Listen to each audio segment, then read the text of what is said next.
Hello guys. So today we're going to do our first Lightroom tutorial. Um, so basically once you open up Lightroom, this is what you're going to be faced with. This is, where you import your photos and all that cool stuff. So here I'm going to just show you what I do. I'll open up my Lightroom, get it all ready, and then I'm going to go and put some photos in.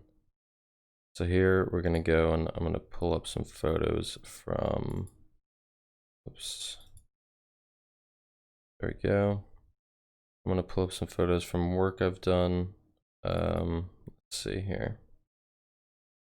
We're going to go with some pictures from Piermont. Okay, so in here, I've got a bunch of nice pictures. I'm going to just choose a couple that I want to bring in, do some drone shots. So if you hold down Shift, you can select a bunch. We'll just select those few and then maybe, yeah, I think that's good. Yeah, all right, so what you're gonna do, grab all your selected pictures, drop them in, drag and drop. You can't actually drag pictures in off an SD card. They have to be on a hard drive on your computer, otherwise it won't work.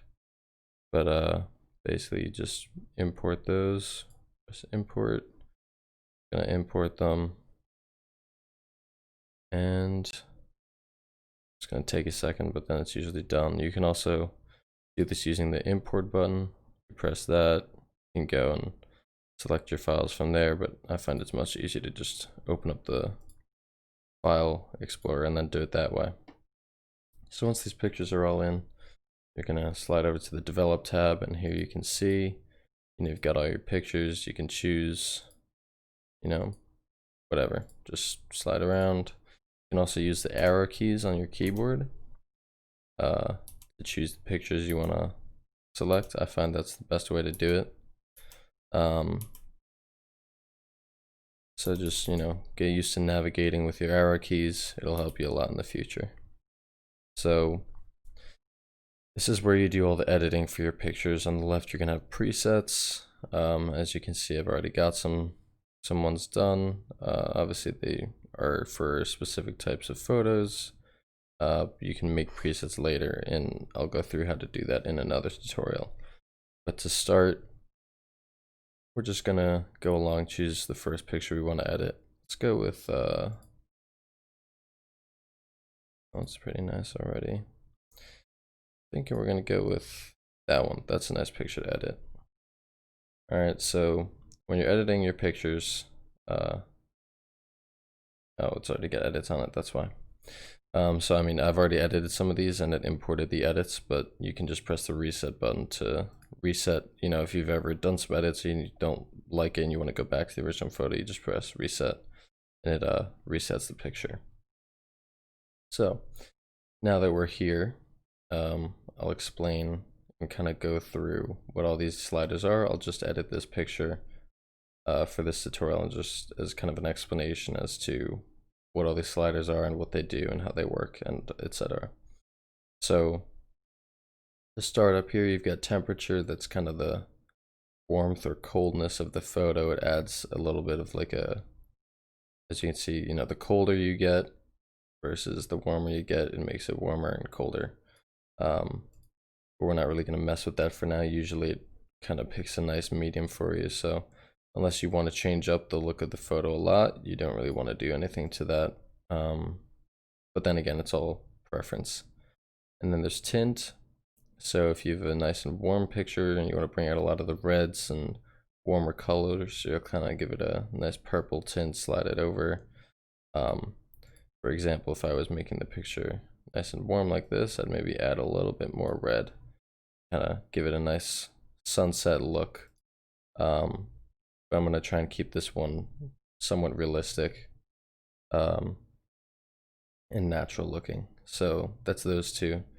You can also, here's the auto button. What this does is it does auto adjustments based on AI and the program itself. Generally it's all right, but I like to do things myself. So you can use that if you want. But yeah.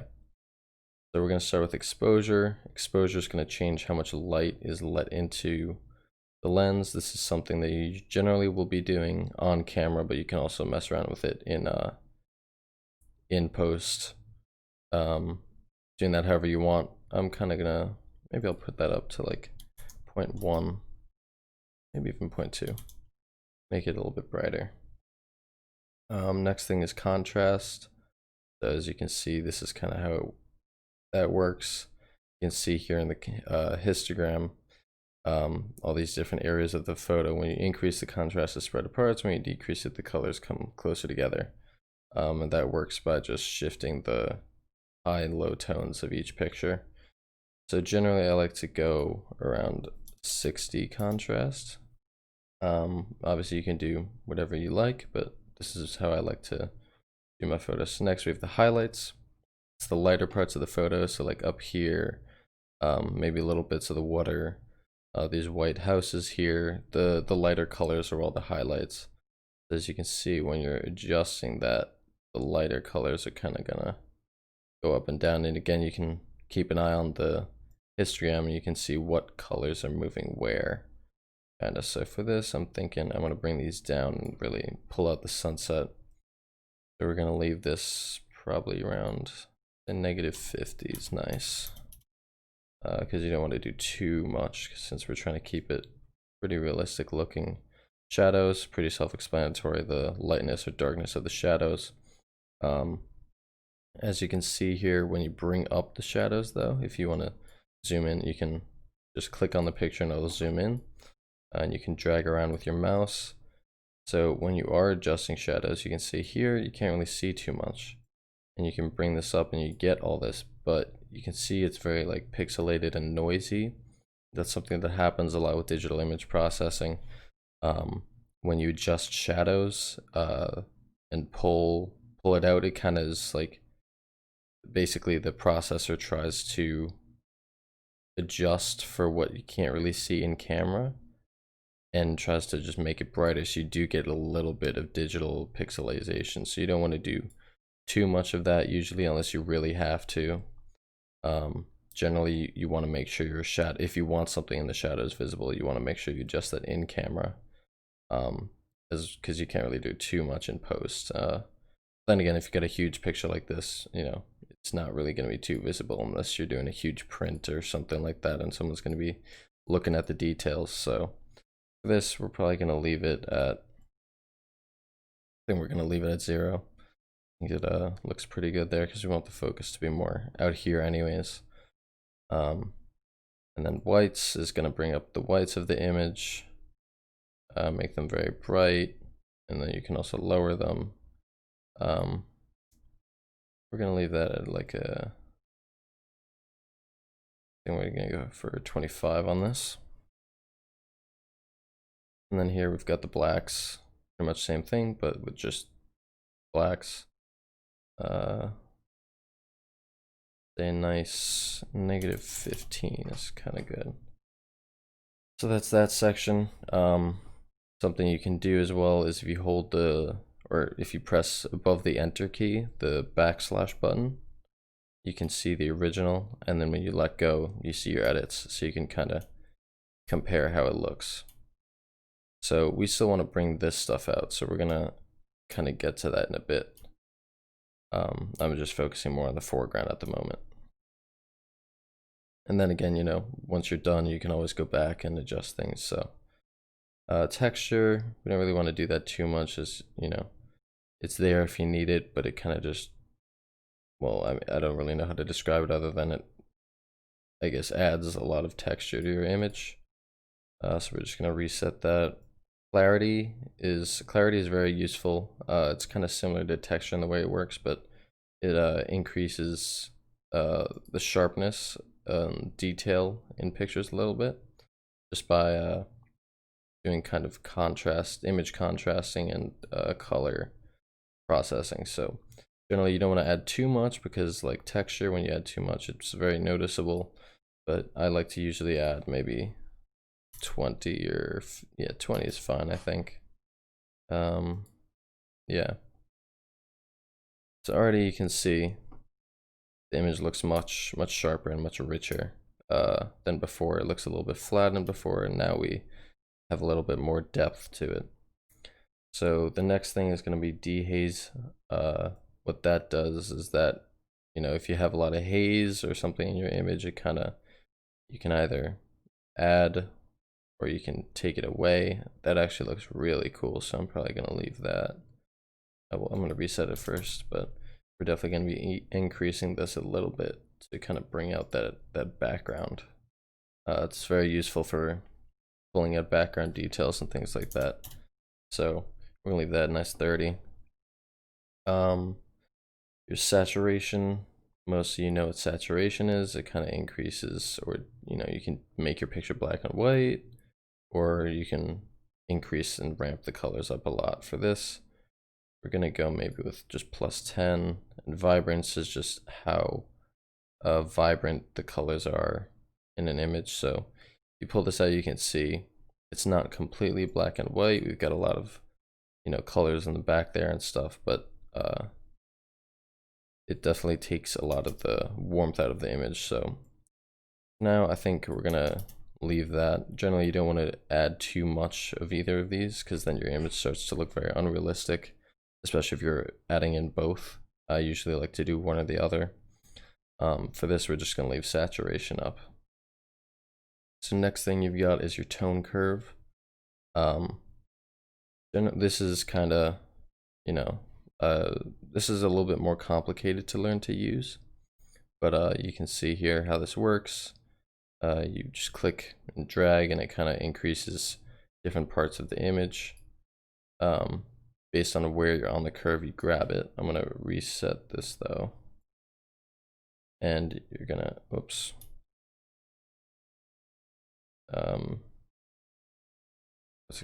Yes, all right, we're just gonna press Control Z, and there we go. So if you click it again, you can actually see it kind of is a little bit easier to use. But you can see here, right now, this is the lights, this is the darks, here we've got shadows, highlights, and you can kind of click and drag to adjust these different areas.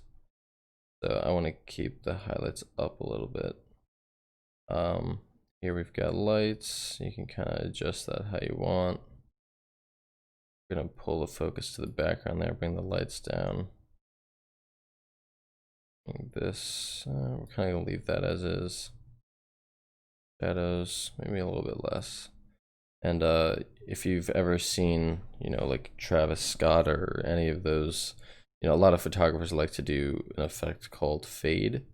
So what you do with that is, when you're doing fade, you're gonna switch back here. You want to add a point kind of around here, and you're gonna grab this bottom point. You can see it now has a faded, kind of flat look. It looks really cool in the right applications. For this, I'm not going to be doing it, but it's something you can keep in mind. It's there. And yeah, so that's that. And let's do a little check. Make sure you're checking often to see, how the images compare.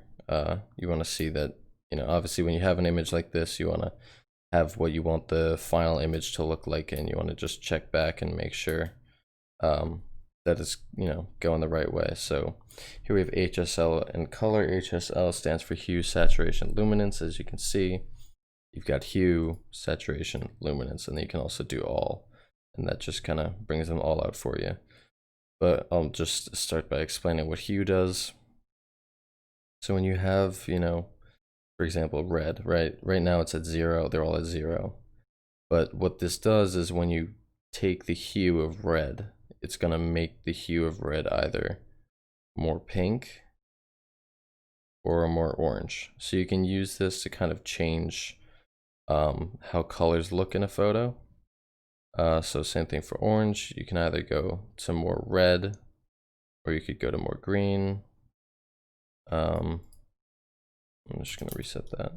Yellow, yeah, they go to more orange or more kind of greenish. Pretty much same across the board. Blue is always an interesting one. You can either go kind of purplish or a cyan color. Same thing with magenta. We don't have too much magenta in this image though, so you don't really see it. But that's just for changing how colors, look in a photo. Saturation, you can do the individual saturation of colors. So let's say I wanted, for some reason, to make the water just completely colorless, right? So I'll take out all the blue, take out all the aqua, and now the water has no color to it. I mean, you can't really tell in this image because it's not too colorful, but here, let me try to show you with red. So let's say we wanted to take all the red out of the image, right? Can't really see it. You can see it up there. So if you look up there, there's some nice reds completely gone, or you can bring them up all the way. Or let's say orange, right? Now all the orange is gone.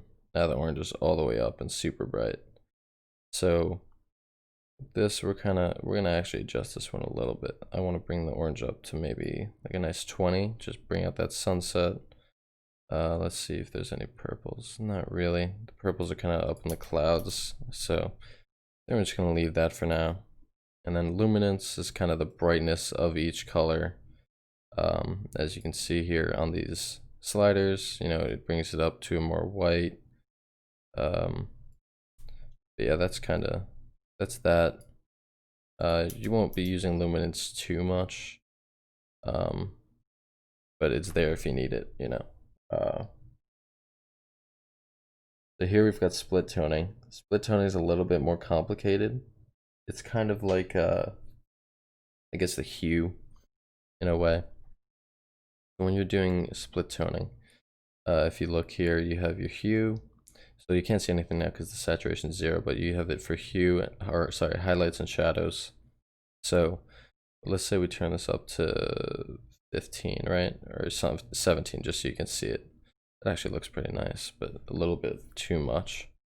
But in your highlights, it's basically going to add a little bit of whatever color you've got on here. So as you can see, we're going to purple to, or there's purple, blue, green, yellow, back to red again. So you can kind of mess around with that. That's a little highlight overlay.